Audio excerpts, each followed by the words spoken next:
Wir fangen gleich an. Gibt uns noch eine Minute, bitte. Weniger als eine Minute. Wir fangen jetzt an. Okay, herzlich willkommen allerseits.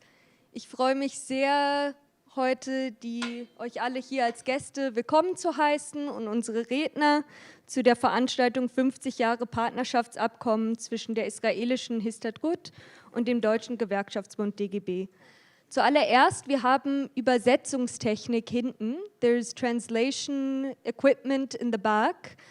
If you need translation from German to English or English to German, wenn man two of the speakers will be speaking in English, one will be speaking in German, I'll be moderating in German.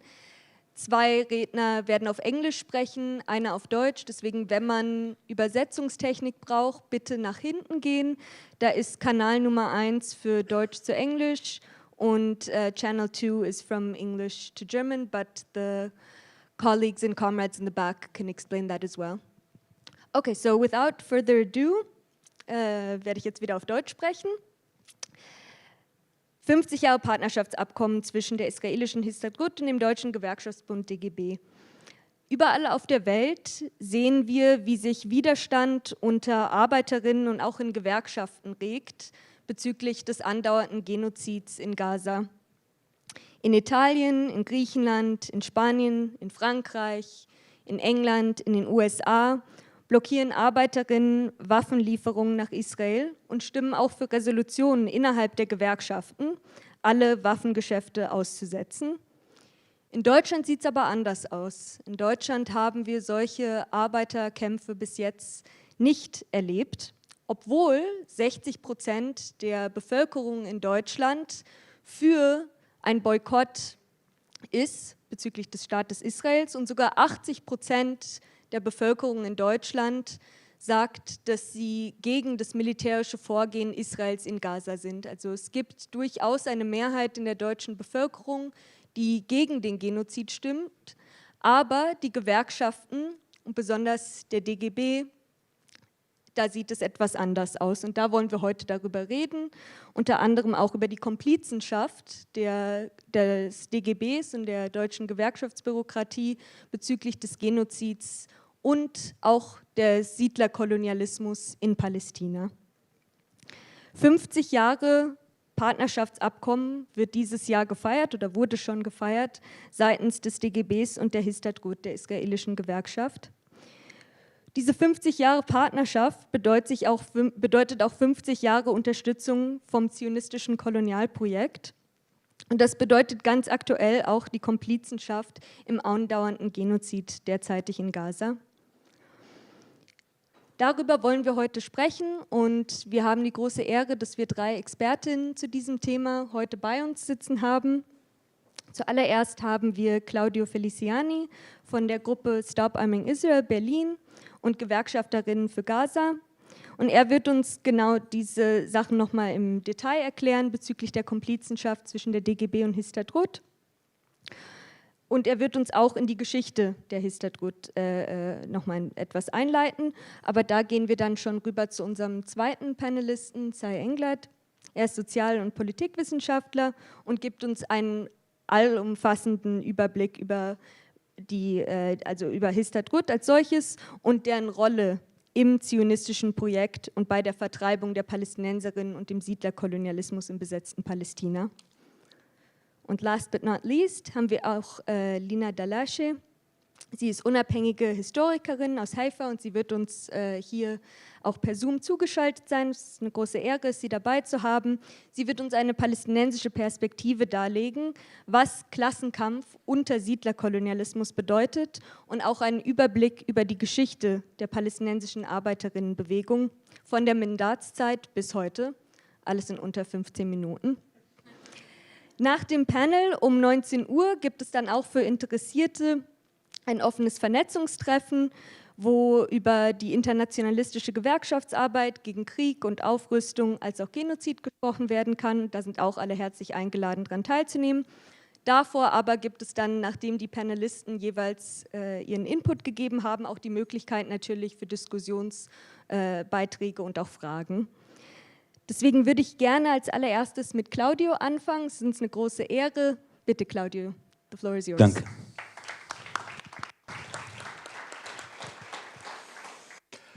Danke, Elena, für die Einführung.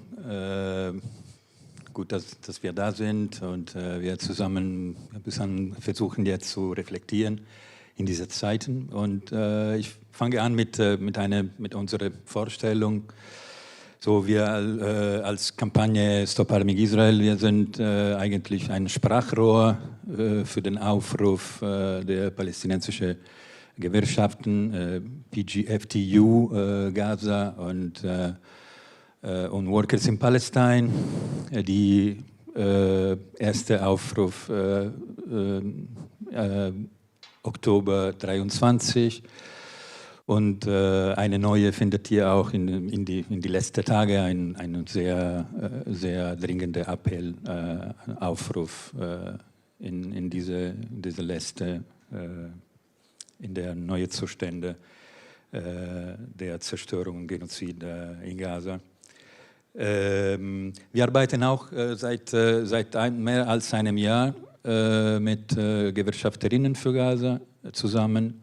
Die sind eine Initiative, wir sind eine Initiative in der Basis der Gewerkschaft, um die Palästina-Solidarität zu ermächtigen. Wir gehen davon aus, dass die Arbeiterinnen sind diejenigen, die die Waffen liefern, die Waffen produzieren, und die hätten die Macht, sich auch weigern, das zu tun. Die Beispiele, die vorher Elena erwähnt hat, sprechen in diese Richtung. In Deutschland, wir erfahren eigentlich eine unterschiedliche Situation. Die Palästina-Solidarität, wie ihr wahrscheinlich schon euch bekannt ist offen unterdrückt. Und wir haben uns gedacht, gibt es einen Grund, wir müssen dahinten schauen. Warum das Deutsche Gewerkschaftsbund ist gegen Palästina-Solidarität. Warum Deutsche Gewerkschaftsbund, war unsere erste Frage, die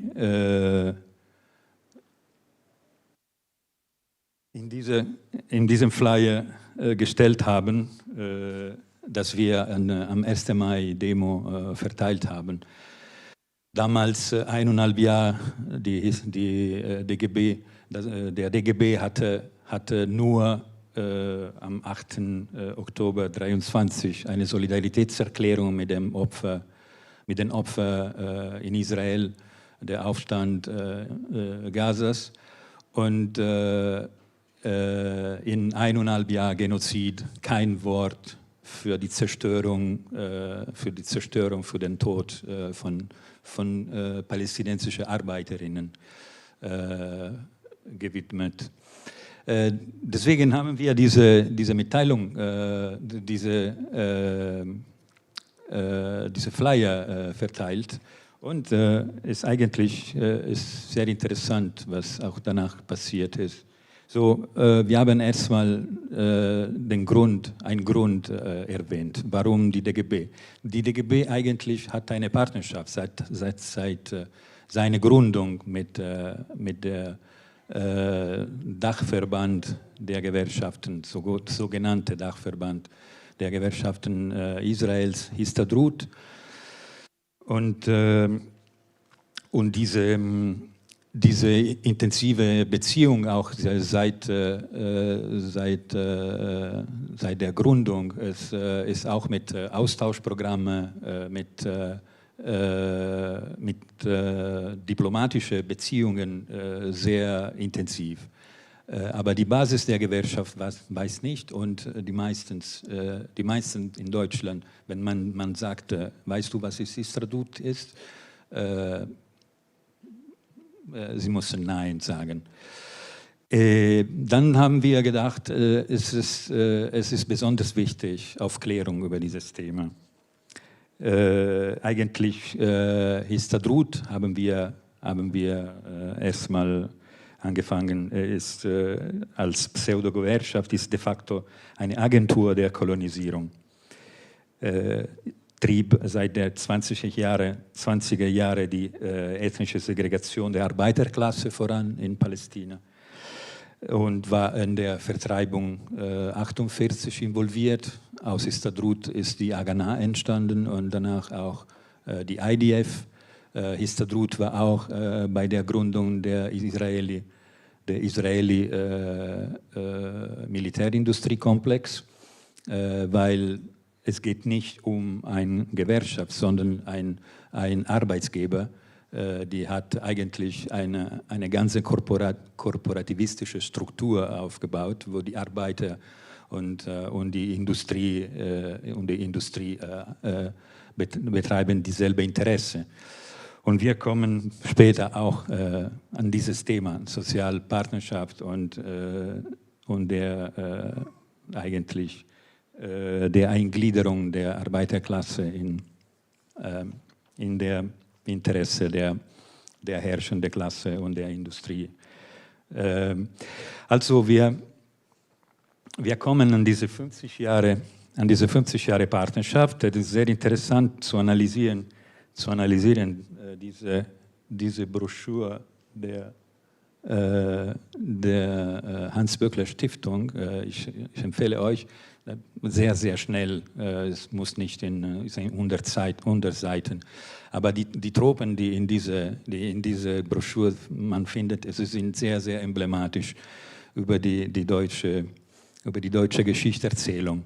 Die Gewerkschaften, die DGB, der DGB spricht um eine Grunderzählung in diese Broschüre. Erstmal, sie stellen sich dar als wie in einem Schutzgraben gegen Rechten und gegen Antisemiten, zusammen mit der Schutzgraben die DGB in Israel gegen Rechten, und stellen dar eine unrealistische Opposition, eine sehr, sehr unrealistische Opposition der Histadrut an dem Vorgehen der heutige ultrarechte genozidale Regierung in Tel Aviv. Aber das wird Sai besser darüber erläutern. Was uns interessiert, ist diese deutsche Erinnerungskultur. In der Hans-Böckler-Stiftung, wie gesagt, wird eine lange historische Analyse, die eigentlich könnte von einem Antideutsch geschrieben werden, wo eigentlich die Palästina-Solidarität wird mit den extremen Rechten verbunden in der bekannten Hufeisen-Theorie, wo natürlich das stimmt nicht, weil man muss sich auch ein bisschen informieren, zu sehen, dass in ganz Europa, wie in Deutschland auch, die extreme Rechten sind pro-sionistisch. AfD, wie Front National, wie Rassemblement National, wie Fratelli d'Italia, in dem Land, wo ich geboren bin, und Orban und so weiter und so fort. Ihr könnt schon wissen. Ich will ein bisschen abstrakt reden, aber ich glaube, das hilft ein bisschen auf die Füße danach hoffentlich zu landen. Die Geschichtserzählung in Deutschland ist ein Schlachtfeld, das ist bekannt von allen. Wie eine andere Geschichte erzählt, kann mit Diffamierung, mit Marginalisierung, Arbeitslosigkeit oder sogar mit polizeilicher Repression rechnen. Der Fall vom Palästina-Kongress ist sehr emblematisch in diesem Fall, in diesem Sinn, so, wo die Polizei sogar wird ermächtigt von Zensur, von einer inhaltlichen Zensur.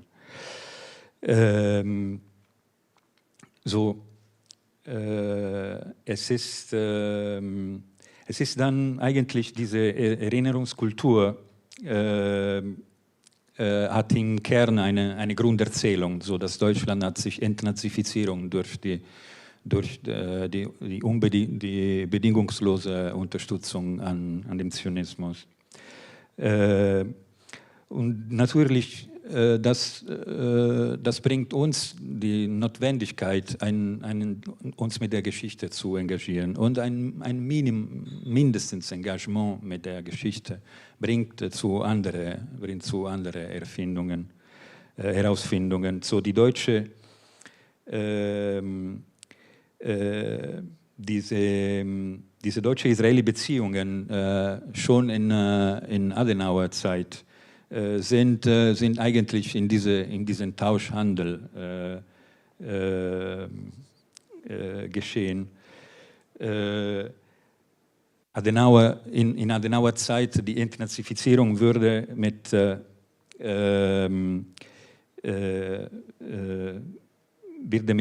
dieser Unterstützung an Israel, indem mit der 131. Gesetz ganz viele Nazi-Beamte sind wieder an ihre Stelle gekommen.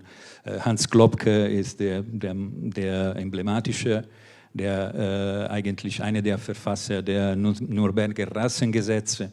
Die ist einer der mächtigsten Männer in Deutschland und Staatssekretär geworden.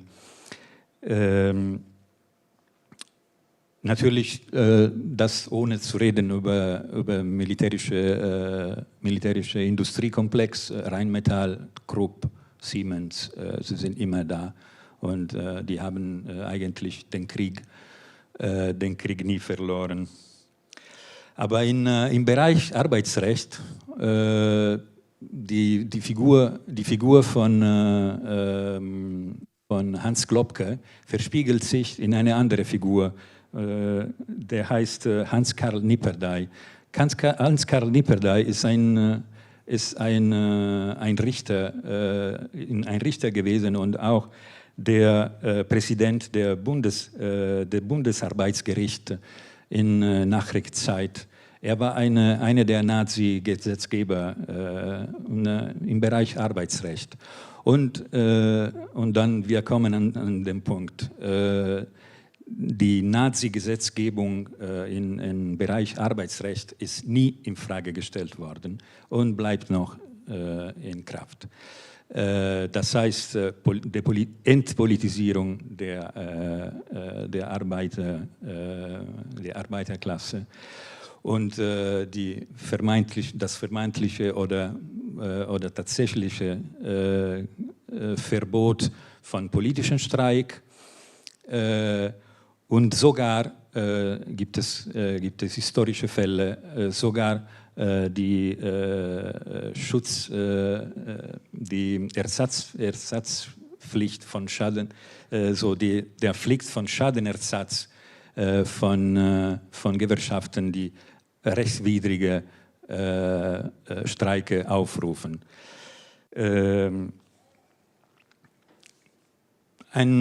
Für eine andere Veranstaltung, jetzt haben wir, die Zeit geht sehr schnell, aber für eine andere Veranstaltung, ich würde auch vorschlagen, das Thema Berufsverbot. Was unterscheidet sich Berufsverbot 1930 der Nazi mit dem Berufsverbot der radikalen Erlass der 50er Jahre bis heute und mit dem Berufsverbot mit Palästina solidarische Arbeiterinnen. Das vielleicht für die nächste, versprochen, für die nächste Veranstaltung. Ich glaube, dass hier ist ich wollte andere Sache euch, ich mache jetzt ganz schnell eine,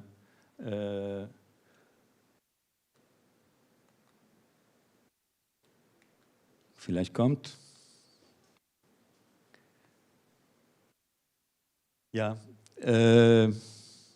das könnt ihr schauen, ist eine Resolution der 1. Juli von DGB. Die haben uns das Gefallen tun, uns sogar zu antworten beim Sagen, dass die Solidarität mit Histadrut in Frage zu stellen ist unerträglich und die eigentlich verkaufen sich als Vertreter einer friedlichen Lösung in Nahost, in Palästina, indem sie sitzen zusammen mit diese. Das ist ein auch interessanter Artikel für der Heinrich-Böll-Stiftung für die 40 Jahre, so 10 Jahre her. Interessant, der Untertitel, dem israelischen Gewerkschaftsverband Histadrut ging es nicht in erster Linie um Klassenkampf, sondern um den Aufbau eines jüdisch-zionistischen Staates. Man muss das erinnern. Es ist ein wichtiges Punkt, weil bringt natürlich zu dem Thema Sozialpartnerschaft, der wird das Thema der nächste Panel.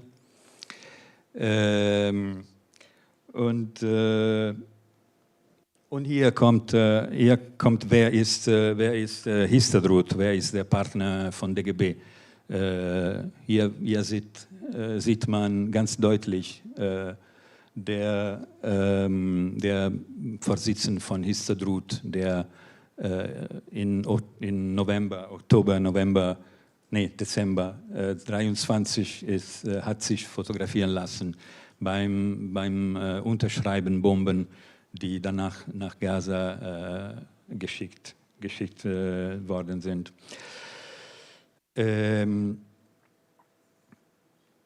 Ich glaube, dass im Moment, ich hoffe, dass ein paar Punkte sind angekommen.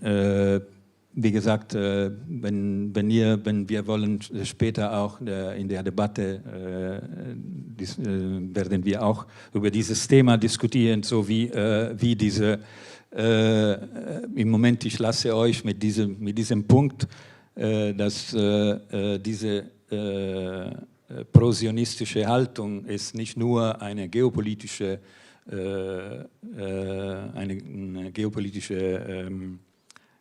so nicht nur auf einer geopolitischen Ebene, sondern hat wichtige Folge auch zum Thema der Sozialpartnerschaft. Das heißt, dass eigentlich die Eingliederung der Arbeiterklasse ist der Zionismus und besonders Labour-Zionismus. Das ist das Thema, das wird uns beitragen, ist eigentlich ein Modell auch für die Eingliederung der Arbeiterklasse in der Interesse. Und heute ist besonders wichtig, dass die Interesse der Arbeiterklasse eine eigene Autonomie ausdrücken können, wenn die herrschende Klasse und die Industrie, besonders die Rüstungsindustrie, eine neue Weltkrieg vorbereiten.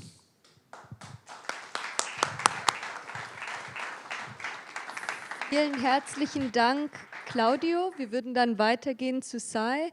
Und besonders hier wollen wir dieses Narrativ, das in Deutschland sehr oft verbreitet ist, von einem sozialistischen Experiment im zionistischen Staat dekonstruieren und damit anfangen zu fragen, was ist eigentlich Histadrut? So what is Histadrut and how can we deconstruct this narrative that there's such a thing as a socialist experiment within the Zionist entity? Thank you, Sai. Amazing. Thank you so much. Thank you so much for inviting me, for all of you, for being here and having the opportunity to have this discussion all together. So I was actually going to start where Claudio ended. So this scene that became quite important of Arnon Ben David, who's the general secretary of the Histadrut, so Israel's largest trade union federation, visiting in November 23 Elbit weapons factories to encourage the workers to do their part for the war effort, and finishing the tour by signing a bomb, as has become this kind of, I don't really know what the adjective is, macabre, let's say, repeat kind of sign of participation in genocide of world leaders, etc. And signing a bomb with the phrase, "The people of Israel live, greetings from the Histadrut and the workers in Israel." This was certainly not an isolated kind of response of the Histadrut to the genocide.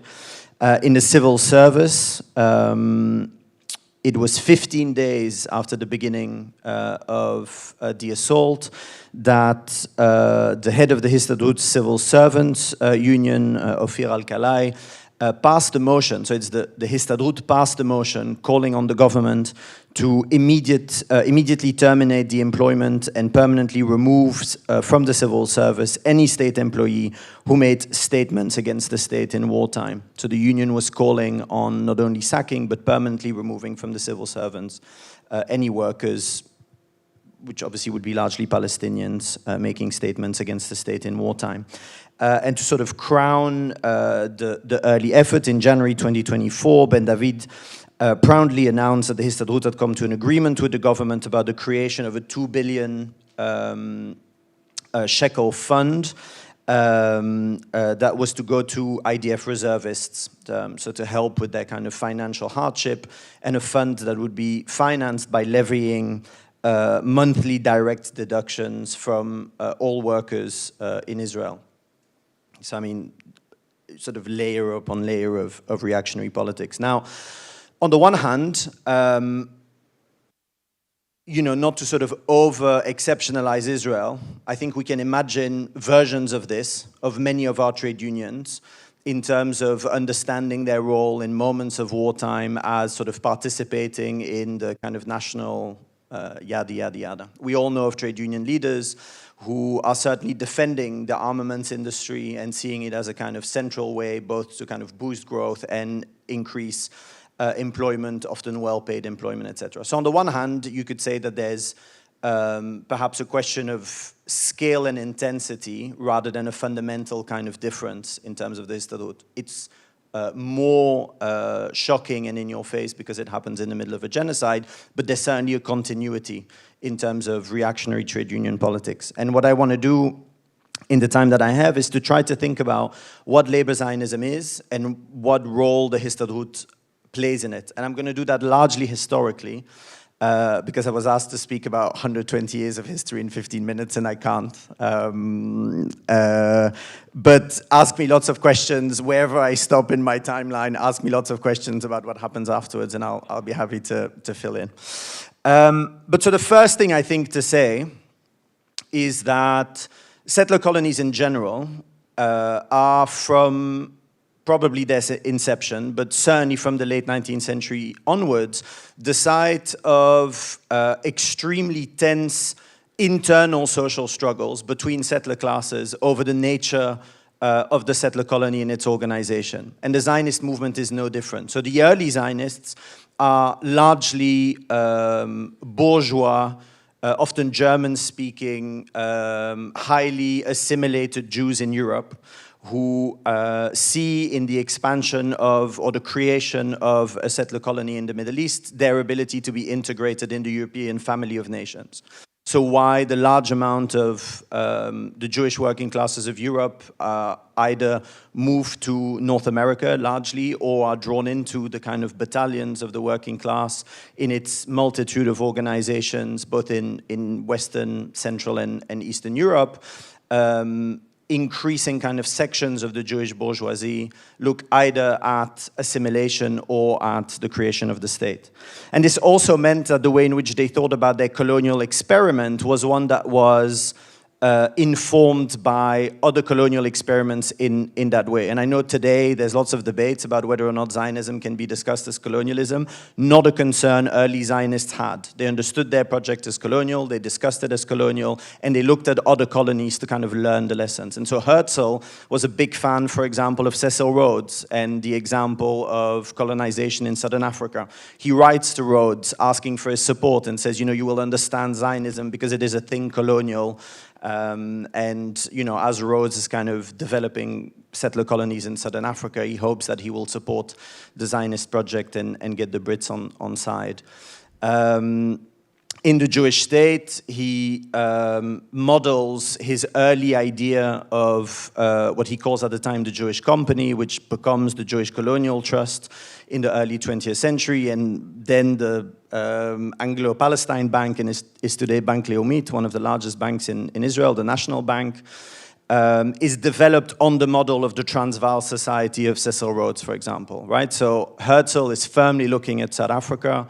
Other important early Zionists, largely or as an example, the French Baron Edmond de Rothschild looks at Algeria. He's a French citizen. He looks at the French colonial project in Algeria and sees that as the model for the Zionist project. What they all have in common is that their view of the Zionist project was one in which a small minority of Jewish landlords would exploit a majority of indigenous workers to create cheap consumer goods that could be sold to the European markets, and that would form the economic basis for the settler colonial project.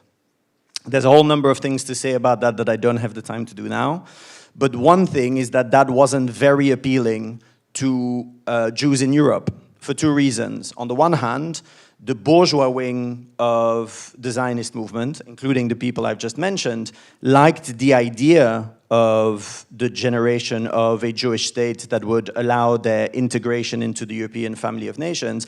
They weren't very interested in going to Palestine. They described it in all the kind of racist colonial tropes of the period. Chaim Weizmann, who becomes the first president of Israel, only moves to Palestine after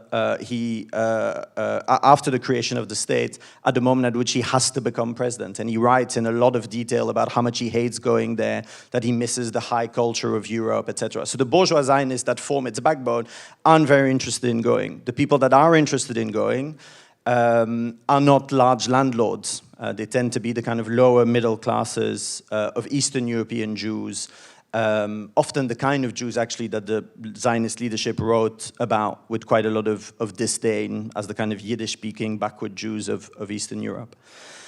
And so out of that contradiction, out of that tension, but those Jews arrive in Palestine and discover that they are expected to work in workplaces alongside Palestinian workers, that they are expected to work for the same wages, in the same conditions, and they're not very interested by that project either. And so really, up until the late 1920s, you regularly have years where more Jews leave Palestine than arrive. So often people will use the Zionist movement to get to Palestine, and then from Palestine move on to Britain, to South Africa, to Canada, to the United States. And so there's an ongoing kind of question, which is how to turn the settler project into a reality and how to attract settlers that would actually stay and develop the state. And really until the rise of fascism in Europe and the closing down of the borders of Britain and the United States, that's going to be a major challenge for the Zionists. Out of that kind of question will emerge what becomes the Labor Zionist movement, a movement that says, if we are to build an effective settlement, we have to make it attractive to poorer Jews, to Jewish workers. And of course, they're influenced by the worker politics of the period, so they want to build a worker state. Lots to say about that. I don't have the time. If you're interested, ask me questions about how they thought about that. But their kind of key argument is twofold. On the one hand, if you want to make Palestine attractive for Jews, you have to offer to European Jews, you have to offer them a quality of life that is comparable to what they have in Europe. So they need higher wages, better working conditions, etc. What that means is the exclusion of Palestinians. If you get them to compete with Palestinians over wages, working conditions, etc., they won't stay, they will leave. So you have to create an economy, a Jewish economy which is separate from a Palestinian economy, in which Jewish workers receive higher wages and aren't in competition with Palestinians. The second one is that they have very good analysis of other settler colonies. So, for example, both David Ben-Gurion, who becomes the first prime minister of Israel, and a man called Chaim Arlozorov, who was kind of one of the kind of key economists and strategists of labor Zionists, look around at other settler colonies and say the problem of settler colonies that are built on the exploitation of the indigenous population is that the indigenous population rebels all the time.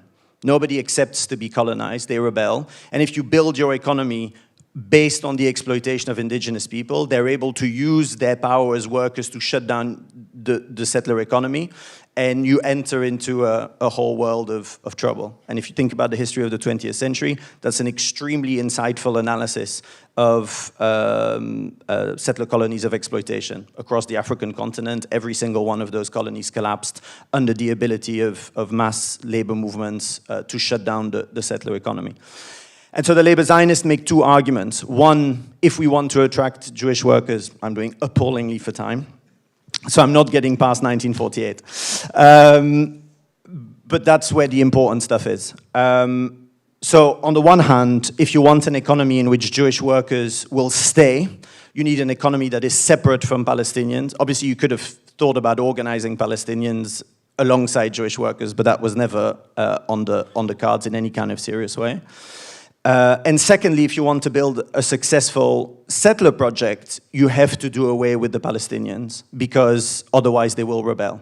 And those two demands obviously come together in what becomes the founding campaign of the Israeli labor movement, which was the campaign for Hebrew labor, also described as the conquest of land, of labor, and of produce. The idea being that to both attract Jews and develop a solid state, Palestinians had to be excluded. And so the first institutions of the Israeli labor movement emerge out of that double struggle. It's a struggle against the bourgeois Zionists, who are hiring Palestinians because they are cheaper, and it's crucially a struggle against Palestinians because they have to be excluded out of the Jewish economy. And so one of the reasons it's always complicated to talk about the left and the right when you talk about the Zionist movement and then about Israel is that it is the left that talks about ethnic cleansing. The early arguments for transfer come from the labor Zionist movement. We have to expel these people if we are going to build an effective state. And so a whole number of institutions emerge out of that. The favorite one for the European left up until the 1980s is the kibbutz, imagined as a socialist paradise. What it actually is the first agricultural settlement that does away both with managers and with Palestinians. And I can talk about that in the Q&A if you're interested. The other really important institution is the Histadrut. So in 1920, crucially under the British leadership, the Jewish Agency, which in effect is the government of the Yishuv at the time, moves under the leadership of David Ben-Gurion to establish the Histadrut. And I don't have time, but in its founding documents, the Histadrut is very clear that it will organize all workers in order to build the Jewish state in Eretz Israel. So you can immediately think about who all the workers are in what they have in mind at the time. The Histadrut is usually understood as a trade union, which I think is a misnomer actually, because if you look at the Histadrut in the 1920s, what does it do? It organizes unions, but it organizes unions primarily to fight for Hebrew labor. So it mobilizes unions to fight against the hiring of Palestinians, both by Jewish employers and crucially by the British, who have a policy of hiring workers representatively on the basis of how much people live in the country. So they hire much more Palestinians in all the crucial industry of the mandate. And the Histadrut is formed to organize campaigns against the hiring of Palestinians. But the Histadrut is also formed to make settlement possible. So what does it have? It has a bank, Bank HaPoalim, the Workers' Bank, which effectively functions as the central bank of the Yishuv until the creation of the state in 1948, and remains one of the most important banks in Israel today. It's no longer owned by the Histadrut since the 1980s. It has a construction firm, Solal Boneh, who by the end of the Second World War is the largest construction company in the Middle East. It remains an important construction company today in Israel. Shikui Vebinui, no longer owned by the Histadrut. It has a labor exchange. It has a healthcare, we saw a picture of it, a healthcare provider, Kupat Cholim, etc., etc., etc. And so historians have tended to describe the Histadrut as the state in waiting. It's effectively the way in which the labor Zionists turned their idea of how do we attract settlers and keep them here into building the state. So it has a trade union wing, which fights Palestinians and Jewish bosses, but crucially, it's an employer. It's a central bank. It's a labor exchange. It's the way in which the Zionist organization will invest the funds that it receives internationally from wealthy Jews who have absolutely no interest in moving to Palestine, invested into Palestine, thank you, and turns it into the building of the infrastructure, the integration of new settlers, the fighting of Palestinians, etc. And so it's much more helpfully understood, I think, as a colonial agency that mobilizes workers as the kind of key agent to make that project a reality.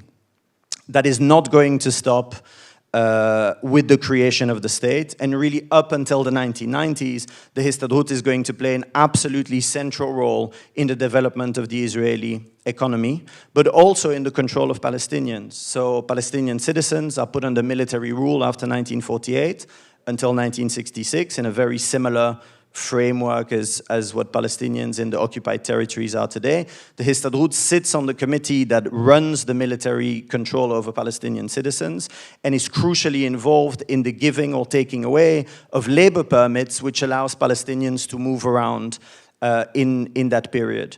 It sets up, through the Histadrut, through Bank HaPoalim and other of its conglomerates, kind of key strategic conglomerates that the state is going to invest money in, crucially up until the mid-1960s, money that comes from this state as an attempt to not deal with, as Claudia was talking about, if you send enough money to Palestine, you don't have to deal with all the Nazis still in Germany. Slight point here as well is that the money that went to Israel could only be invested in the German economy. So it was a circular reinvestment of German money, but that money was invested in companies owned by the Histadrut. So by the 1990s, 25% of Israel's GDP comes out of industries owned by the Histadrut, and about 25% of Israel's population works for industries owned by of its workforce, sorry, not of its population. 25% of its workforce works for industries owned by the Histadrut. 85% of the Israeli population are de facto members of the Histadrut up until the 1990s through its healthcare provider. Until the 1990s, if you wanted access to healthcare, effectively you had to be a member of the Histadrut. So it continued to be a quasi-state institution well into the 1990s until the neoliberal turn. I'm entirely over my time now, so if you want to know what happened after the 1990s, you can ask me in the Q&A, but I'll leave it there for now.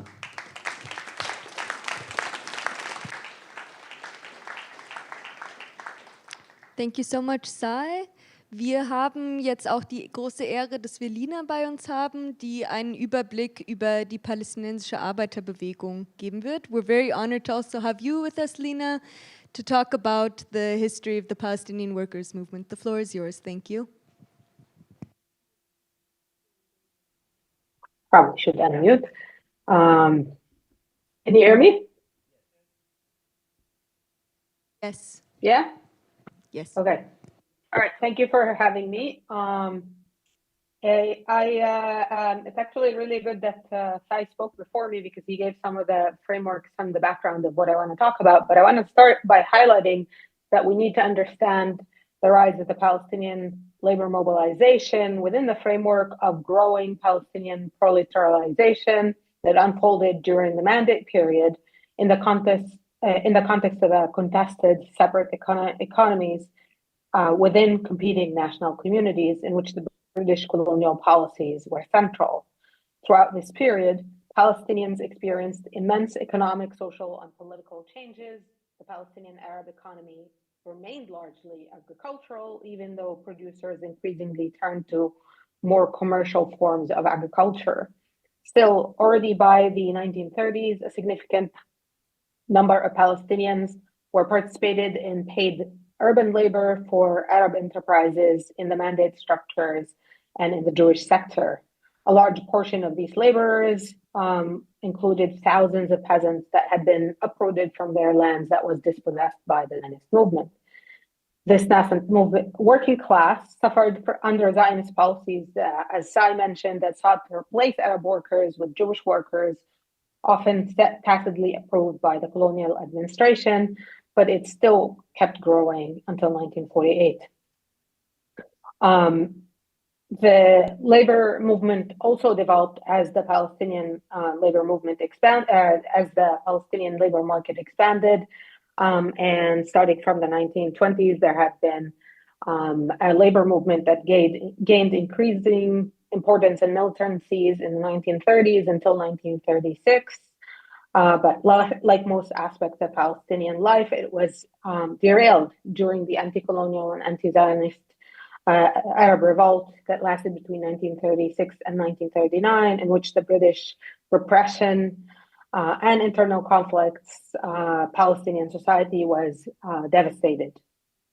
There was an economic turn during World War II as the British made Palestine one of their centers, which meant that there was a massive increase in Palestinian labor force, and with that also a very sharp increase in labor mobilization among the Palestinians, which also came because of the weakening of the traditional national movement. Most of its leaders were exiled during the revolt, but also because the British actually had a policy of strengthening trade unions for their own purposes. The rise of the trade unionism in Palestine in the 1940s was also accompanied by growing competition within that movement between the older, more conservative Palestine Arab Workers Society, or PAS, which was founded in 1925 and kind of lapsed and then came back in the 1940s, and the more militant communist labor organizers. Initially, these organizers actually tried to radicalize PAS from within, but eventually gave up on that and established their own union, the Arab Workers Congress, in 1948.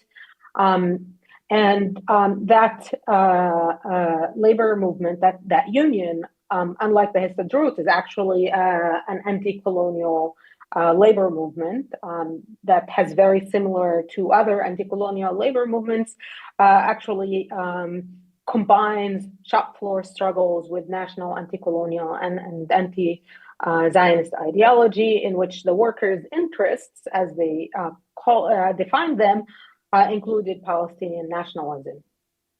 At the same time, communists made clear distinctions between Jews as potential class struggle partners and Zionism as a colonial movement.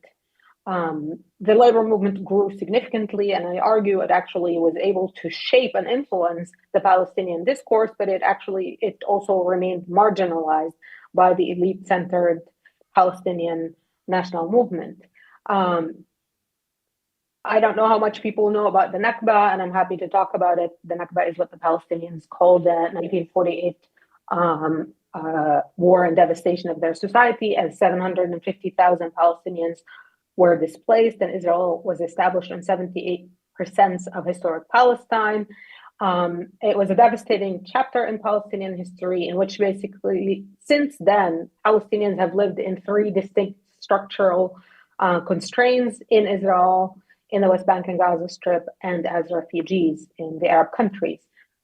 For the Palestinians outside of historic Palestine, they lived under undemocratic regimes that oppressed their own people, as well as the Palestinians under their control, including labor and political movements, although both in Gaza under Egyptian control and in the West Bank under Jordanian control between 48 and 67, there continued to be labor mobilization and political struggles, particularly led by the communists as an opposition.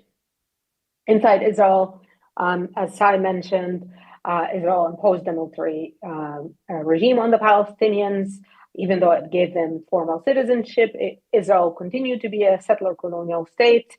with deep structural exclusion and domination of the Palestinian workers. The communists became a much more significant actor as they were the only or the main bodies able to act within politically, and they faced repression by the Israeli regime, yet as well as incessant intervention by the Histadrut, which worked to undermine any Palestinian labor struggles. Already during the mandate, the Histadrut actually tried to undermine and subvert Palestinian workers, as Sai talked about. And while it did that, while it tried to actually exclude them not only from Jewish enterprises, but also from mandate industries and offices, it also attempted to organize them under its own wing in a separate organization called the Palestine Labor League, which was a part of an attempt to control and divide them. After 1948, the Histadrut continued to exclude the Palestinian workers, while it also continued to use the Palestine Labor League, its Arab union, to undermine Palestinian workers and independent unions. And the Palestinian independent unions struggled to admit their workers into the Histadrut because, as Sai mentioned, the Histadrut was basically a whole state, and access to basic things like work allotment had to go through the labor exchanges. Access to healthcare had to go through Kubat Kulim, the Histadrut's medical system. And eventually, the Histadrut found a way to crush the Palestinian independent labor organizations by allowing the Palestinians limited access to the Histadrut. Until 1953, Palestinians were fully excluded. In 1953, they only admitted them to the trade unions department, but the condition was that they couldn't belong to any other organization. The communist labor movements and other more aligned with the Histadrut movements had to actually dissolve themselves in order to allow for the Palestinians to participate. The Histadrut eventually, in 1959, allows Arabs full membership, but even though the formal structures of independent Palestinian labor movement are dissolved in 1953, the communists continue to struggle within that framework of Palestinian within the Communist Party and unions affiliated with the Communist Party. They in fact continue to participate in the elections until today. After 1967, Palestinian workers were incorporated in the Israeli economy at the lowest level of the labor market, in a retreat of the pattern that Sai described as Zionist settler colonialism, that moved from its origin of exploiting Palestinian labor to the 1920s, of excluding Palestinian labor, which goes on until the 1960s, until 67, after 67. In that point, it turns again to exploiting Palestinian labor as a part of creating dependence, and in part due to the demands of the business elites for cheap labor, and also as a good old colonialist tendency. The Palestinian workers had to struggle within this structure, doubly marginalized. So at this point, Israel actually succeeds in building a very hierarchical system. It was already hierarchical as Palestinians were marginalized. Palestinians who became citizens of Israel were marginalized in the Israeli labor market. But at this point, it becomes a 3-tier or 4-tier system in which the Palestinian citizens are placed in a middle ground or as mediators within this structure. There's also a lot of contestation among the Palestinians about this incorporation in the labor market. A lot of the Palestinians in the national,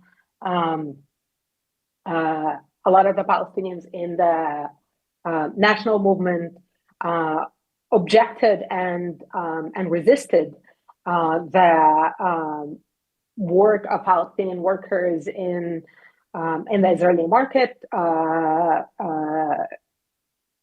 considering it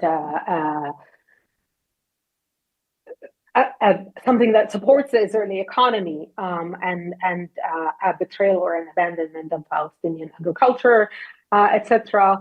But it is also important to highlight, I think, that this is also an elite or middle-class bourgeoisie position, which did not take into account that the Palestinian workers were also in desperate need for sources of livelihood.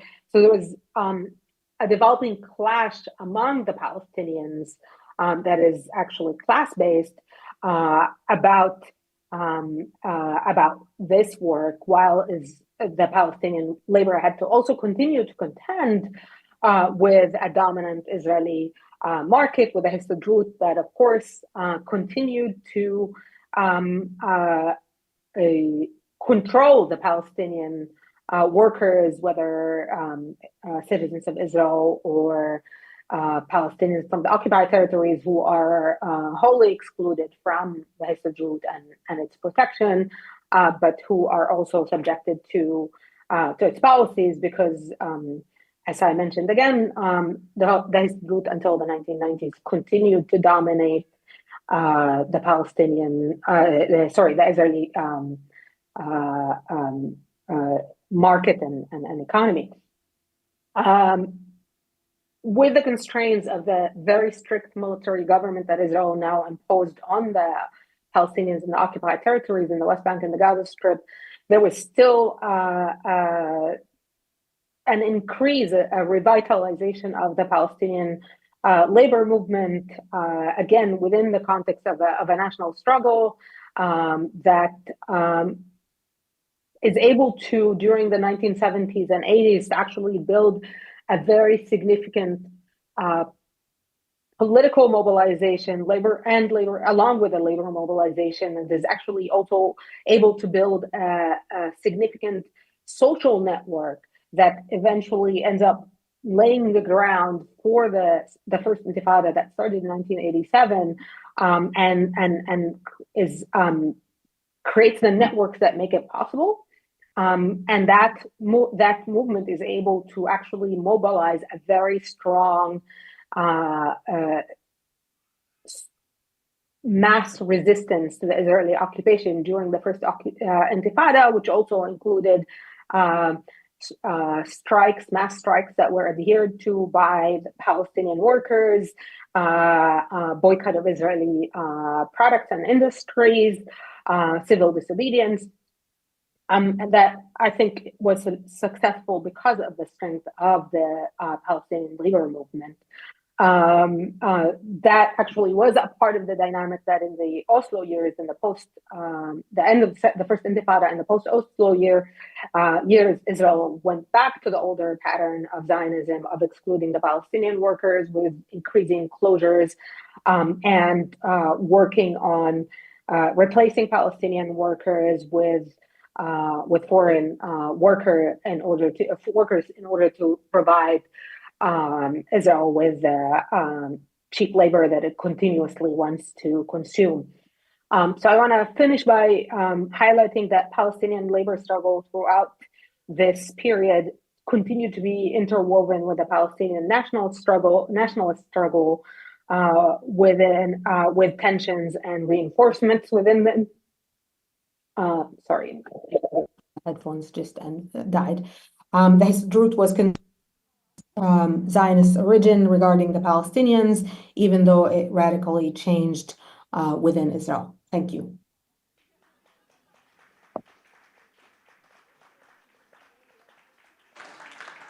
Thank you so much, Lina. Thank you to Claudio, Sai. Thank you for these great and insightful inputs. We now have the possibility for discussion and questions. Maybe to start off with, are there any points, questions, comments that the speakers would like to comment on each other's talks, or should we give it directly to the audience?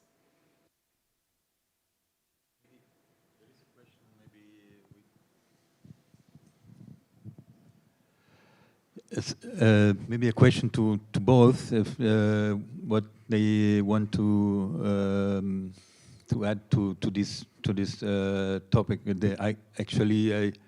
I saw Sai also focusing very precisely on the contradiction between in the settler colonial project, the contradiction between capitalist interests and national ethno-nationalist interests. Brought to the reality of today, also in West Bank, for instance, West Bank in Gaza, the contradiction between the exploitation and actually the elimination of the local society.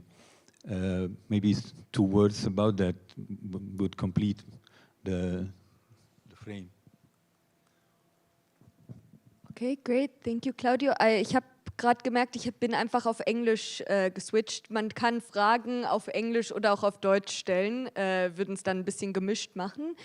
I would suggest that we take some questions from the audience or discussion points, and then Sai, you can respond to what Claudio has also asked. So please, if you have questions or discussion points, please raise your hands visibly, and you would have 2 minutes time, and when 2 minutes are up, I would do like so. So we have one person here in the front with glasses, right next, yes, perfect.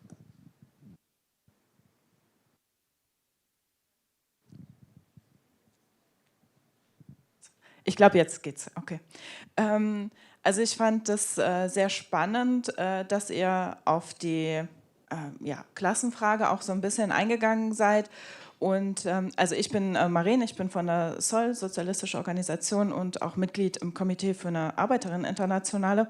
Und deshalb habe ich eben auch einen anderen Blick nochmal auf die Situation in Israel-Palästina, und ich finde, dass der Punkt Klassensolidarität aus meiner Sicht auch von uns als Linke, als Gewerkschafterin mehr in den Fokus gerückt werden muss. Ich weiß, dass die Situation sehr schwierig ist, gerade im Moment auch, aber dass wir dann auch viel mehr die sozialen Aspekte in den Mittelpunkt stellen müssen, wie zum Beispiel Lebensumstände, die dazu führen, dass zum Beispiel gerade auch bei diesen radikalen Siedlern dass die total drauf heiß sind, an Land zu kommen, um eben adäquaten Wohnraum auch zu haben. Also dass man zum Beispiel Forderungen wie ausreichend und bezahlbaren Wohnraum für alle in den Mittelpunkt stellt, dass die Jobs, Löhne und so weiter, dass man da gemeinsame Kämpfe versucht zu initiieren, statt eben so eine Trennung weiter zu forcieren, und dass man versucht, auch innerhalb der bestehenden Gewerkschaften, auch wenn das gelbe und konservative Gewerkschaften sind, dort aber Opposition innerhalb dieser Gewerkschaften aufbaut und versucht, dort an kritische oder frustrierte Arbeiterinnen und Arbeiter ranzukommen, um die zu organisieren, um die Gewerkschaften auch zu verändern. Und ich weiß, also nur mal ein Beispiel dazu, dass Gewerkschafterinnen und Gewerkschafter in den Lehrergewerkschaften versucht haben, gegen den Krieg eben auch aktiv zu werden und zu protestieren und in Streik zu treten. Und das sowohl auf israelischer Seite als auch auf palästinensischer Seite. Und ich finde, dass sie es auch zumindest in kleinen Sachen geschafft haben, an der Führung vorbei so Widerstand in gewisser Weise aufzubauen. Und ich finde, das fehlt mir hier so ein bisschen noch in dieser Diskussion. Okay, dann bitte die Person mit der Mütze dahinter. Ja, hallo, ich bin Masia von Sozialismus von unten. Erstmal vielen Dank, vor allem zum zweiten Vortrag. Also ich würde auch ein bisschen Konter geben. Israelische Arbeiterklasse, ja klar, die arbeiten ja auch, aber wir haben jetzt gerade die Geschichte gehört, aber auch die Siedlung, der Charakter von Mensch. Mensch kann verschiedene Funktionen haben, eine ist Siedler, andere ist auch Arbeiter. Die Geschichte es gibt ein schönes Zitat, wollte ich euch vorlesen, von so einer der führenden zionistischen Sozialismus, David Hackeron. Er hat gesagt, ich müsste mit meinen Freunden viel über den jüdischen Sozialismus streiten, musste die Tatsache verteidigen, dass ich keine Araber in meine Gewerkschaft akzeptiere, dass wir Hausfrauen predigten, nicht in arabische Geschäften zu kaufen, dass wir an Obstplantagen Wache hielten, um arabische Arbeiter daran zu hindern, dort Arbeit zu finden, dass wir Benzin auf arabische Tomaten schüttelten, dass wir jüdische Frauen attackierten und die arabischen Eier, die sie gekauft hatten, vernichten, dass wir den jüdischen Nationalfonds hochpriesen, der Hankin nach Beirut schickte, der Land von abwesenden Großgrundbesitzer zu kaufen und die arabische Felachen zu vertrieben. Also das müssen wir im Blick behalten, dass das Problem Zionismus ist. Und die Arbeiterklasse ist natürlich wichtig für Israel. Israelis wussten damals, dass das ist der Unterschied zwischen Ausbeutung. Wenn man die Arbeiter ausbeutet, gibt man auch die Kraft zu streiken. Aber deswegen haben sie Palästinenser rausgeschmissen. Das ist anders als in Südafrika. Aber trotzdem ist es wichtig in Deutschland, die Tatsache zu sehen, dass wir mit Gewerkschafterinnen zusammen demonstrieren müssen, jetzt wie am 27. Und wenn wir sagen Gewerkschaft, meinen wir Basisgewerkschaft, Basis an der Gewerkschaft, wie Claudio vorhin richtig gesagt hatte. Und nicht die Führung, weil Führung wird uns immer verraten. Und daher würde mich auch interessieren, ich bin nicht Moderator, aber würde mich interessieren von dem Publikum, weil wir sind meisten von uns wahrscheinlich ArbeiterInnen und wenige Unternehmer, nehme ich an. Welche von euch in Gewerkschaft aktiv ist oder Frage zu mitnehmen, in Betriebe, zu gucken, dass wir mit Kolleginnen reden, dass wir zusammen am 27. organisieren. Weil wir sind die Kraft, die dann streiken kann und blockieren kann und die Waffen stoppen kann. Das ist die Kraft. Prima, vielen Dank. Bevor wir weitere Fragen nehmen, Lina, could you give us a short sign of hand if you're getting translation? Are the points from the discussion round being translated for you? Yes, okay, perfect. Okay, great. Then I would suggest, ich würde vorschlagen, den Punkt, der gerade auch aufgebracht wurde, ist auch perfekt für die Vernetzung um 19 Uhr, um nochmal konkret darüber zu reden, was jetzt zu tun ist. Weil jetzt würde ich weitere Fragen und Diskussionspunkte annehmen. Yes. Hallo, vielen Dank. Gerald, Gruppe Arbeiterinnenmacht. Ich habe zwei Fragen. Zum einen, wenn man im größeren Rahmen mal zurückguckt, wo wir palästinensischen Widerstand gesehen haben, dann war das vor allem verbunden mit dem Begriff Intifada. Und da wollte ich fragen, wie war da in dem Fall die Beteiligung von Arbeiterinnenbewegung? Wie hat sozusagen das palästinensische Proletariat mitgewirkt? Gab es da eine besondere Rolle? Das ist die eine Sache. Und die andere Frage war jetzt, nachdem jetzt sehr viel palästinensische Bevölkerung nochmal vertrieben wurde, jetzt nochmal aktuell neu, und damit auch viele Arbeitsplätze frei geworden sind, hat man ja versucht, international das mit anderen Leuten zu füllen, zum Beispiel aus Indien und so weiter, wo es dann auch indische Gewerkschafter gab, die massiv dagegen protestiert haben und sich da quergelegt haben.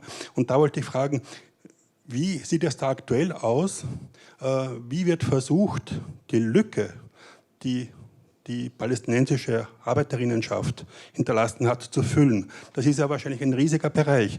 Und wie kann man in dem Fall auch mithelfen, zu organisieren, dass da sozusagen jetzt nicht sozusagen die Verdrängung nochmal komplett gemacht wird, indem man nichts macht gegen die Ersetzung durch andere Arbeitskräfte. Und wer in den Gewerkschaften zum Beispiel auch Anträge einbringen möchte, es gibt hier, ich kann es dann noch mal rumzeigen, gibt es eine Palästina-Broschüre von uns, da gibt es so einen Vorschlag für einen Antrag, den man einbringen kann in Gewerkschaftsgliederungen, um sozusagen da auch mehr Druck aufzubauen. Danke sehr. Vielen Dank. Ich würde vorschlagen, dass wir noch einen Diskussionspunkt oder eine Frage, bevor wir zurück zu den Panelisten gehen. Genau, ganz hinten im rosa Hemd. Ja, hallo, Sandra mein Name, und ich gehöre mit zu dem Team, was es mit organisiert hat. Und ich habe noch eine Frage tatsächlich, ich weiß nicht, wer das beantworten kann, was ein bisschen kurz geworden ist, jetzt noch diese dieser Tausch, wie ihr das genannt habt, ja, die Entnazifizierung Deutschlands und dafür die Anerkennung des Staates Israel oder die Hilfe beim Aufbau des Staates Israel und welche Rolle die deutschen Gewerkschaften gespielt haben. Also vielleicht das, was ein bisschen kurz kam, was passierte nach 1948, ja, die deutschen Gewerkschaften sind ja auch erstmal komplett neu gebaut worden, und zwar von oben nach dem Vorbild der USA, der US-Gewerkschaften, mit ein bisschen alte Geschichte Deutschlands, aber schon als sehr integrierte, ja, in den deutschen Staat integrierte Gewerkschaften, was sich natürlich dann fortgesetzt hat in der Politik in Palästina und dann Israel. Aber vielleicht, Sai, was du nicht sagen konntest, ja, über diese kurze Zeit, die Anfänge, das wäre vielleicht nochmal interessant. Okay, vielen Dank. Dann würde ich vorschlagen, wir gehen zurück zu den Panelisten. We'll go back to the panelists now. Lina, from the next round, I'll give you a short summary of what the questions were that were directed towards you, but one question specifically was on the role of the Israeli workers, or not their role, during the intifadas, if I recollect correctly. Palestinian workers, okay. Sorry, then the Palestinian workers during the intifadas. Who would like to answer first to the points raised and the questions asked?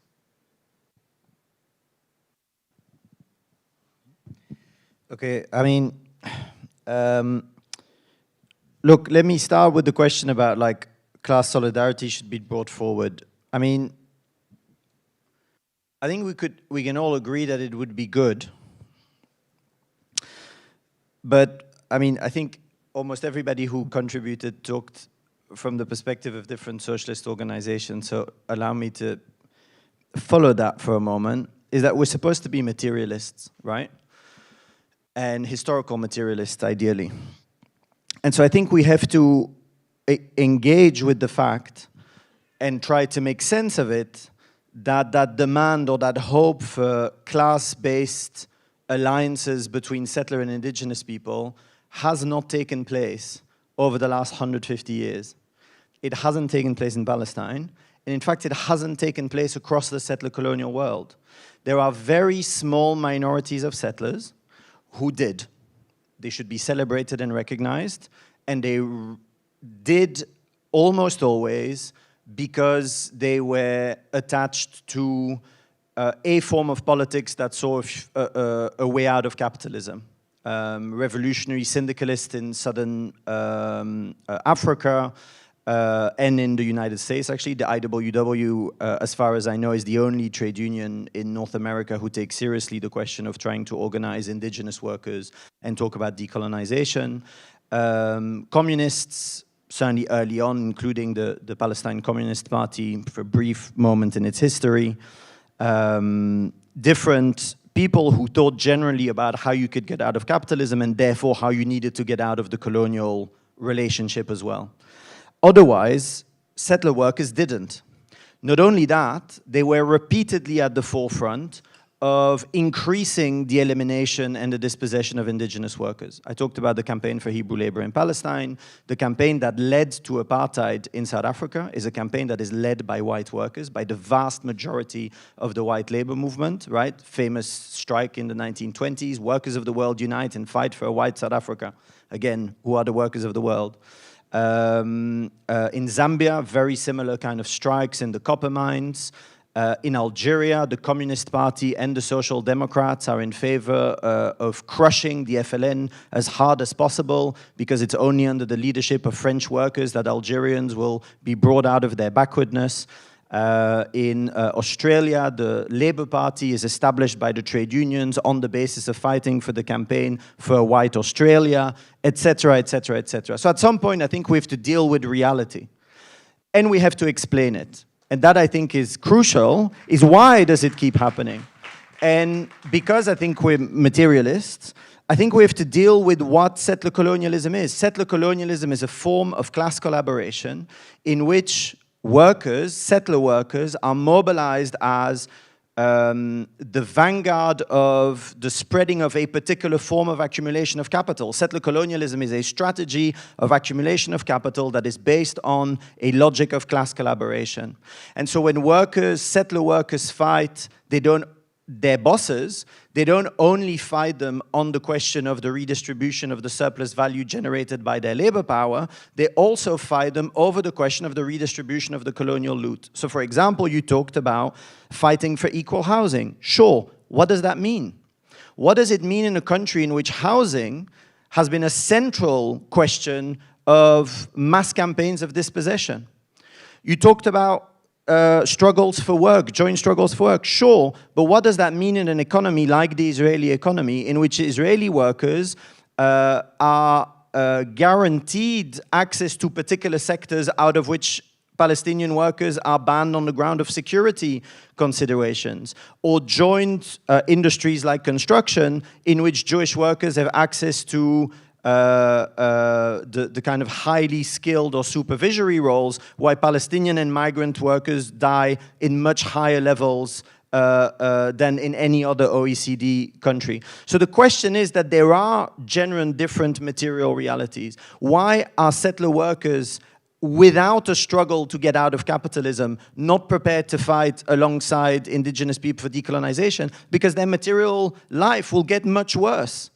Israeli workers in a free Palestine will not have all the benefits that settler colonialism gives them: access to housing, access to better jobs, access to jobs in the industries financed directly by imperialism because Israel serves as a military base to attack the rest of the region, etc., etc., etc. They will lose access to all the material interests that the settler states give them in order to continue to mobilize them as part of the settler colonial project. So that's not some sort of like abstract identity politics. That's a material reality. Settler colonies are a material form of accumulation in which settler workers participate and are integrated. And so there are two routes. One of them is, how do you get out of capitalism? And on that basis, you might be able to appeal also to settler workers. But it's worse than that in terms of the joint struggle you talk about. The joint struggles you talk about in terms of direct social democratic or reformist struggles, those reformist struggles deepen the settler colonial project. One of the ways in which settler colonies stabilize themselves is that the settler state is able to redistribute indigenous property, indigenous land, jobs for indigenous people, etc., to settlers every time there are major mobilizations. When Israelis mobilize in historic numbers in 2011 around the housing market, you talked about the housing market. First of all, the movement entirely excluded Palestinians, but which might point to, you might say that's ideology or whatever. But what's the only thing that came out of it? The only thing that came out of it is that the Netanyahu movement, government talked about a rapid acceleration of the constructions of settlements in East Jerusalem and across the West Bank to generate cheap housing. That's the one thing that came out of it. The social democratic demand that in our context radicalizes workers on the way to the possibility of more fundamental struggles in a settler colonial world can be mobilized by the settler ruling classes in order to deepen the colonial project and further the divide. And so the only hope for the Palestinian national liberation movement is, as theorized by the Palestinian Marxists in the 1960s and 1970s, is regional revolution. Is the alliances with the working classes of the region. If you wait for the Israeli working class, we've been waiting for a century. You want to look at what it looks like? This is what it looks like, right? The question is, either there is a regional transformation that makes the representative of Western imperialism null and void regionally because the West lose control over it, or there will be further exploitation. It's a religious position at this point, the question of class solidarity. It hasn't happened, it's not happening, it's not going to happen. We have to look elsewhere. Can I follow up on that?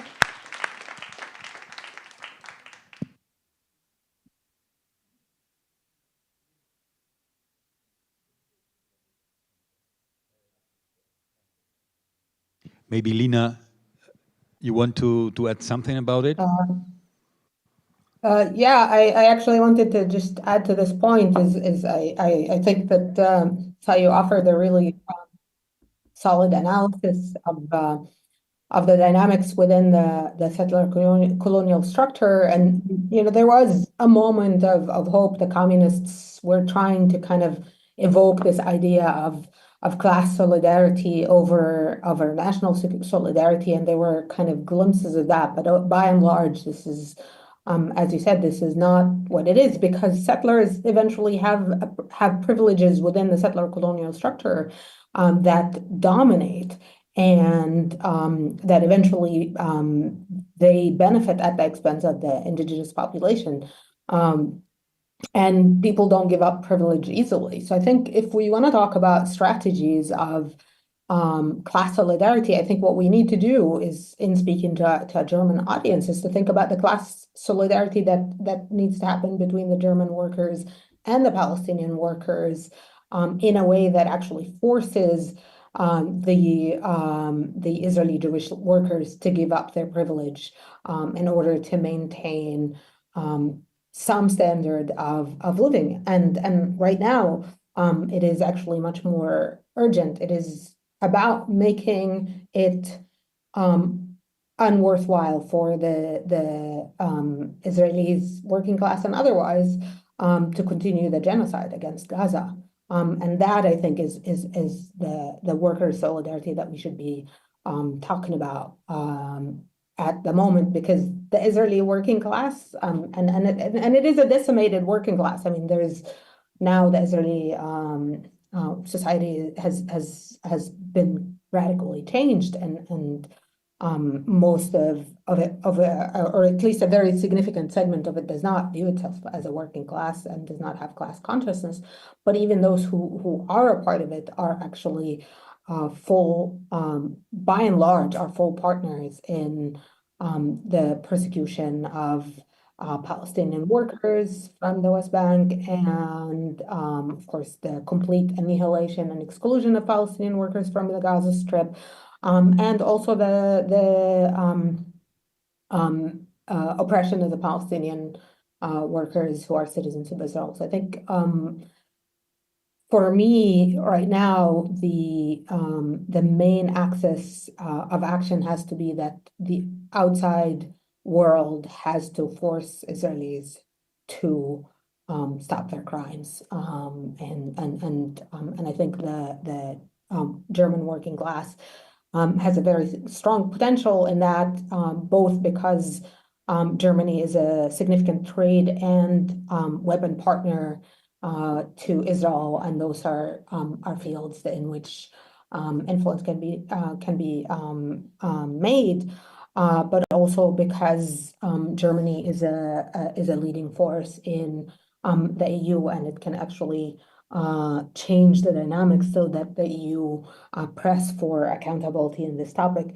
And so I'll stop here, and if you want, I'll come back to the other question.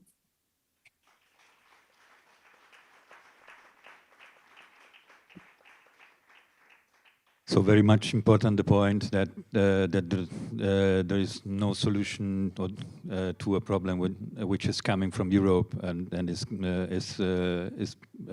coming from the West, and that without the West change in the West, the Western politics towards Palestine and the whole Middle East, we cannot expect that there will be no liberation and no different outcome than the war of annihilation we are seeing now developing under our eyes. And so it's back in our field. The discussion is how do we work inside the German working class, and also to create different awareness about the possibility of being of putting obstacle in this process, also to make a real opposition. It was said again, it was echoed again from your side that the workers have the power. We have to ask ourselves where is this power, and what is this? How can we take this representativity in our hand, taking this representativity and putting in question the representativity of the trade unions that in this moment are playing a role of complicity and genocide and wars. I go.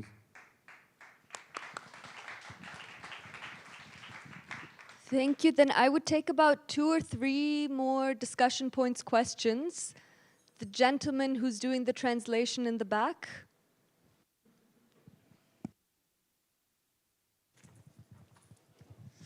Hallo, Georg Ismail, auch Gruppe Arbeiterin, macht vielen Dank an die super Präsentation. Kurzer Punkt ich kann ihn nicht ausführen, wer da Interesse hat, darüber zu diskutieren später, wird auch gerne deine Meinung dazu hören, Sai. Am Anfang, ich glaube, Claudio hat es ja auch angeschnitten, warum die deutsche Gewerkschaftsbürokratie sich in der Histadrut so wiedersieht, ist, weil sie sich vor allem, also nicht nur historisch, sondern auch klassenpolitisch, materialistisch, vor allem auf die Kernsektoren, die Arbeiterinnenaristokratie in einem zentralen imperialistischen Land stützt und deren Apparat und Bürokratie sich wiedersieht in sozusagen dieser siedlerkolonialen Formation der Histadrut. Ja? Es gibt, glaube ich, schon einen Unterschied insofern, dass dieser extra Mehrwert, der abgeschöpft wird durch die deutsche Exportindustrie, eher vermittelt weitergegeben wird an die Arbeiterinnenaristokratie. Deswegen gibt es auch immer noch einen gewissen Punkt, da einzugreifen, an Klassensolidarität irgendwie zu appellieren. Der ist aber unvermittelt, der tritt unvermittelt auf bei sozusagen der Siedlerarbeiterinnenklasse. Und deswegen sollten wir da keine Illusionen haben, wenn es schon so schwierig ist, die Arbeiterinnenaristokratie in Zeiten sozusagen, wo es nicht revolutionäre oder vorrevolutionäre Situationen gibt, in imperialistischen Kernländern wegzubrechen vom bürgerlichen Staat und auch von reformistischen Projekten, dass das irgendwie anders sein würde in Siedlerkolonien. Ich glaube, praktisch müssen wir mehr darüber diskutieren, was es für uns in Deutschland bedeutet. Ich glaube, da liegt aber erstmal eine revolutionäre Erkenntnis drin, weil sich mit diesem siedlerkolonialen Charakter der Histadrut auseinanderzusetzen, zwingt uns eigentlich dazu, genauer zu verstehen, was Reformismus ist und wie die Bindung der Arbeiterinnenklasse auch im Imperialismus funktioniert an das kapitalistische Projekt und den bürgerlichen Nationalstaat. Aber ganz praktisch und ganz unmittelbar. Ich glaube, in Deutschland, wir haben 3 Hauptaufgaben. Erstens an die Metallindustrie zu gehen, das wird das Schwierigste, deswegen sage ich dazu nichts erstmal, aber zu den Logistikarbeitern, das ist sehr relevant, die Flughäfen, die Schienen, die Häfen. Es gibt da ein Interesse von militanten Arbeitern, was zu machen von Arbeiterinnen. Die Palästina-Solidarität muss das viel bewusster angehen. Auch wenn ihr keine Arbeiter oder Arbeiterin seid, wenn ihr keine gewerkschaftliche Organisationserfahrung habt, erlernt es und geht im schlimmsten Fall von außen ran. Man kann was falsch machen, aber lieber machen als gar nicht machen. Und das Zweite ist, und das ist noch ein Satz, es gibt schon eine ganze Menge von Arbeitern und Arbeiterinnen mit Migrationshintergrund, die sich aus politischen Gründen jetzt gewerkschaftlich organisieren wollen. Das ist eine wichtige Entwicklung hier in Deutschland. Die Zalando-Arbeiter zum Beispiel, wo es einen Protest gab letzte Woche, die haben gesagt, wir wollen uns gewerkschaftlich organisieren aus einem politischen Grund. Ich kenne aus meinen letzten 20 Jahren kein Beispiel, wo das passiert ist. Und da müssen wir bewusst gemeinsam anknüpfen, auch über Organisationsgrenzen hinweg. Vielen Dank. Auch ein sehr wichtiger Punkt für die Vernetzung in einer halben Stunde. Dann würde ich noch 2 Redebeiträge annehmen. I would take 2 more discussion points, please. Hi everyone, I'm Fulvia. I don't know if this was what he said because I don't understand German, but I was curious to know how we organize trade unions, rank and file trade unions in Europe at least. I see a lot of examples from Italy with the GKN, I don't know if maybe someone knows, and how they are really doing an intersectional struggle where a lot of topics are coming together. So this is not only a international solidarity, so how do we organize international solidarity, not only from a point of view of places, but also different fields, and different struggles together so that we become even stronger.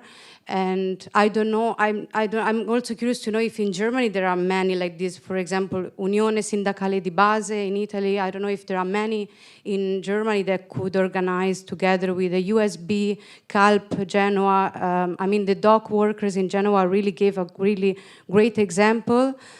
And I'm wondering, how do we do this simultaneously? Because really, if workers tomorrow decide that they don't want to work anymore, this is really what it takes to dismantle capitalism and settle colonialism in Israel if we are really doing blockage and boycotts. So I'm wondering, how do we organize this? I would love to support. Thank you so much. Then one more question or comment in the corner by the curtains.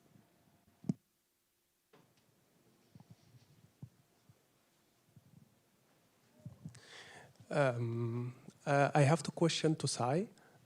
First question regarding like you observing now like the EU discussing like to suspend the trade agreement with Israel, and many countries like started to discuss like economic relation with Israel. How does it affect the situation right now? And also to Lina, we saw like reports about like Israel started to replace the Palestinian workers who were working in Israel with workers from India, I think, or from Asia. How will this succeed somehow? Like in a way of like continuing like to replace, this replacement could work or not? Yes. Could you please repeat the question to Sai real quick?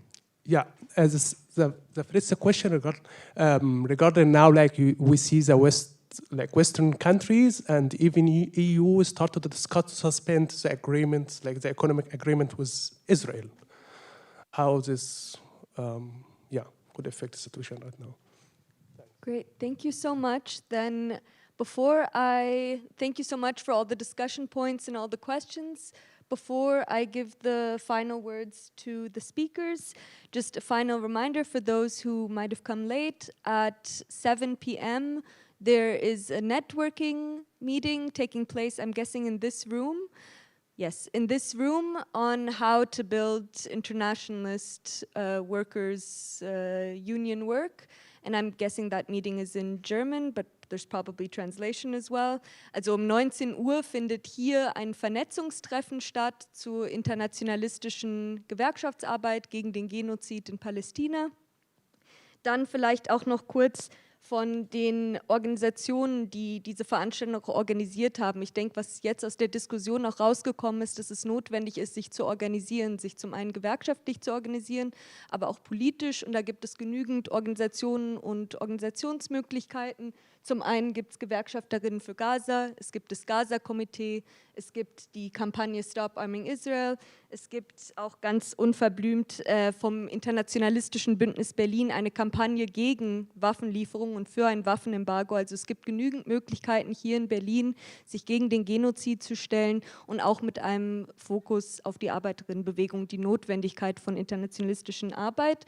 Und vielleicht auch noch ein Punkt, weil der Punkt auch noch aufkam zur israelischen Arbeiterklasse.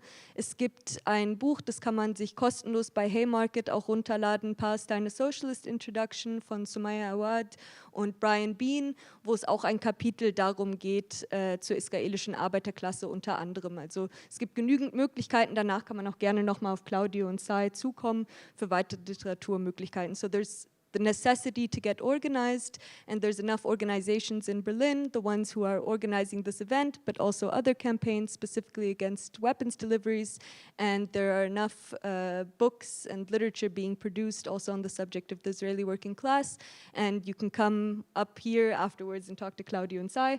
So enough from me. I'll give the final words to Sai, Claudio, and Lina. Who would like to go first?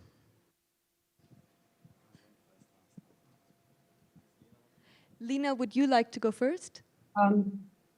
Sure. I think, I'm sorry, I haven't been able to hear the room very well, but I think the question was about how successful Israel has been in replacing Palestinian workers with Asian workers. And the answer is there has been some success in this strategy.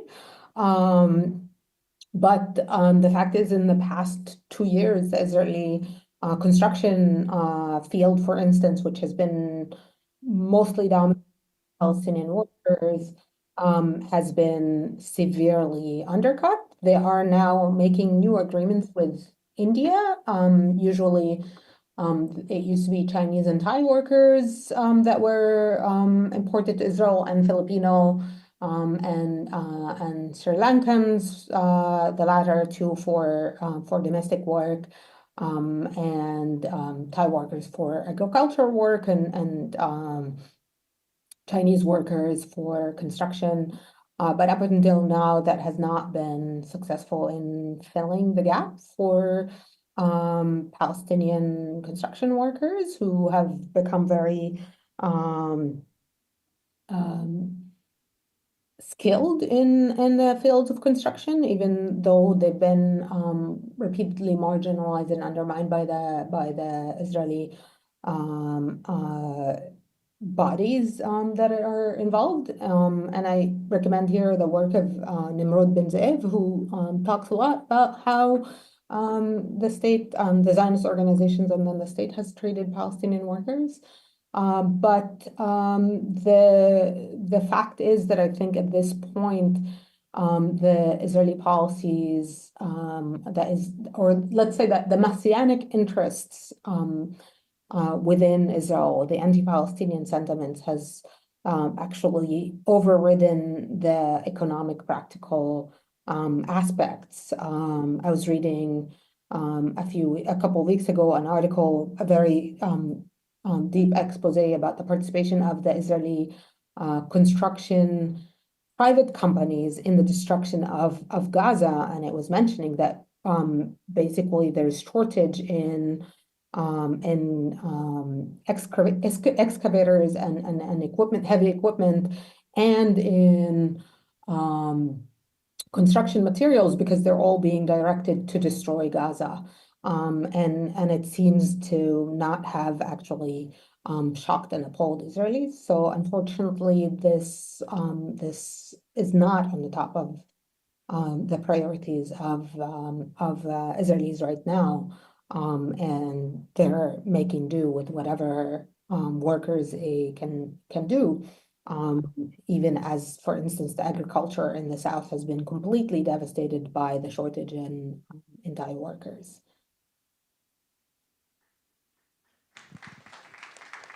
Thank you so much, Lina.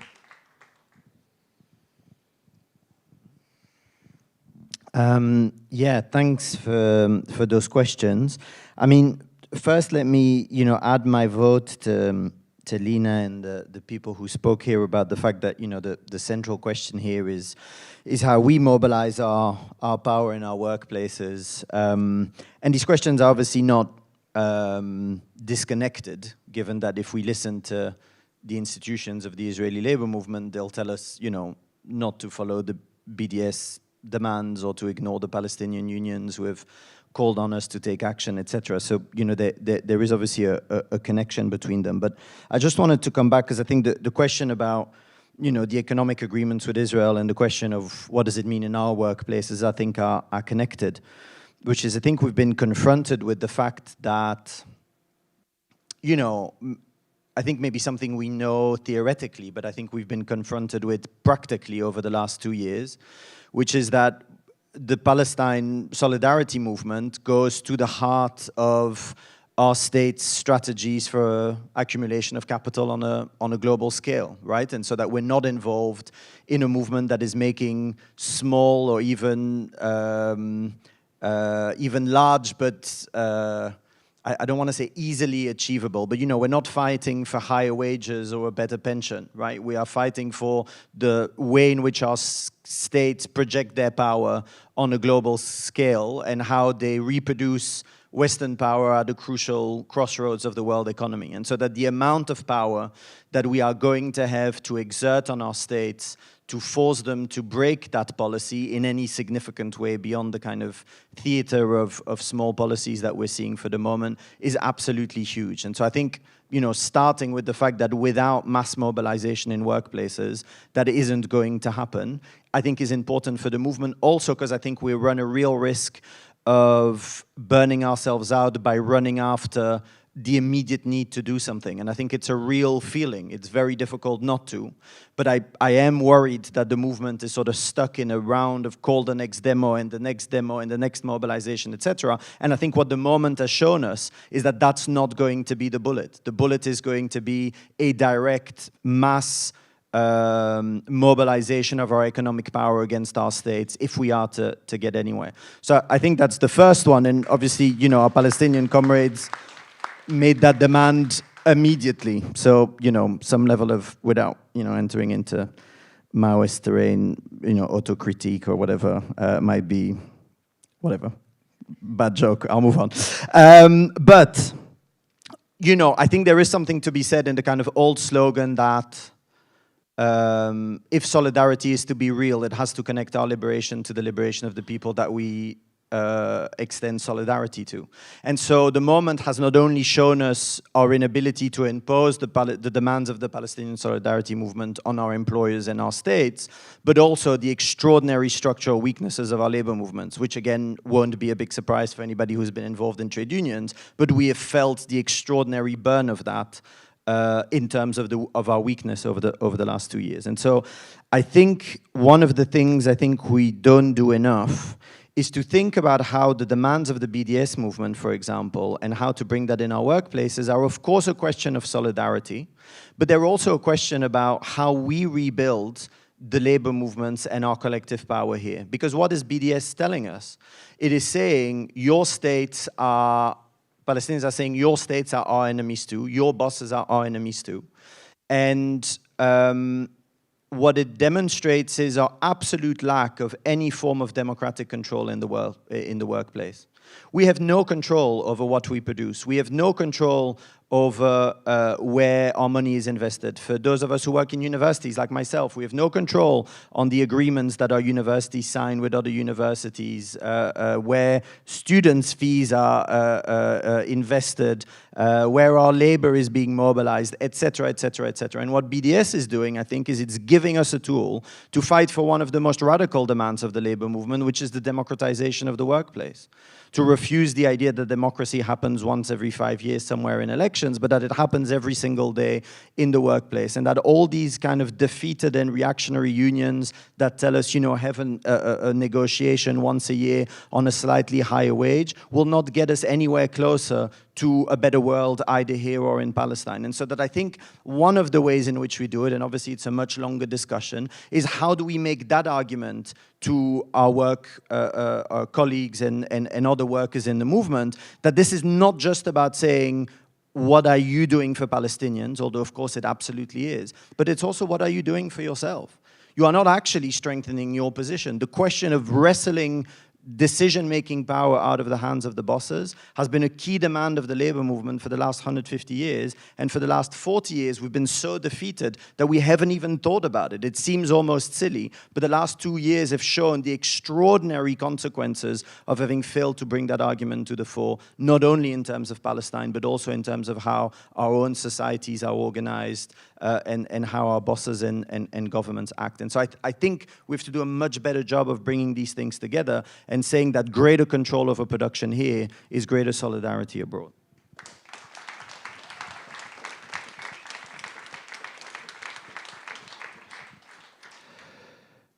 Yes, thanks, Sai, Lina. I want to finish connecting to Sai, but also coming back to the point I made from the very beginning. Stop arming Israel. Stop arming Israel is a huge task we have in front of. Stop arming Israel is to stop a colonial annihilation war, which is happening in this moment live in front of our eyes. Stop Arming Israel is also to tell the history, to understand what is happening. We know that colonialism is shaping also the subjectivity of the colonized. It's not only of the colonized, but also of the profiteers, of the one who are profiting of that. We have to put the point in something that is beyond the national interest, beyond the ethnical divide. We are put by the colonial by this colonial storytelling. We are steeped in the West. It's important to get to the question again together, which we will do. What we're trying to do starting from today. What does it mean? A class interest, to oppose a class interest to the colonial ruling interest, and what does it mean an internationalist working class, to see again an international working class in the history.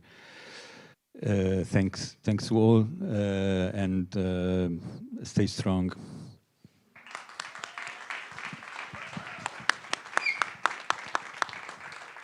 Genau, vielen herzlichen Dank für die tollen Diskussionsbeiträge und Fragen. Thank you so much to our speakers for the very insightful inputs. I'm sure we'll be uploading these online later so that you can hear them again.